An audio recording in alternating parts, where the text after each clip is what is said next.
វងអាយវងអាយ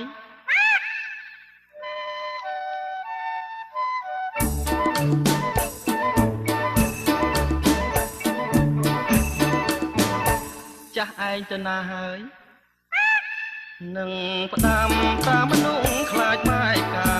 នឹងផ្ដាំតាមសារិកាមិនវេ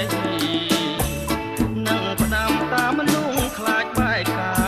នឹងផ្ដាំតាមសារិកាមិនវេចង់ផ្ញើបណ្ដឹង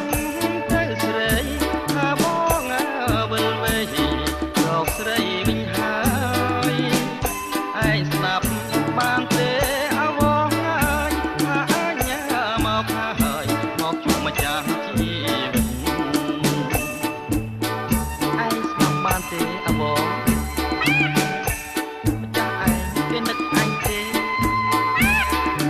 ក្រែងគេមានថ្មីទៀតទេណា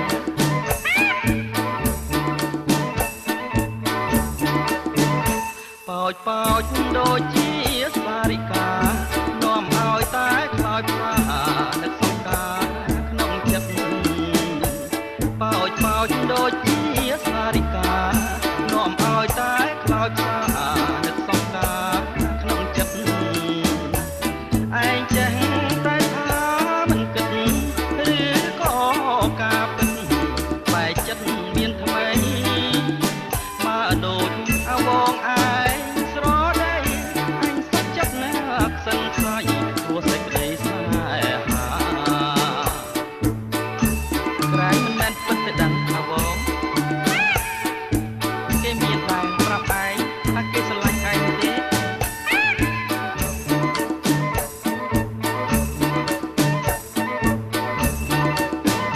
មិនដាច់ចិត្តទេកែប៉ុនលោកបងខិតខំវិល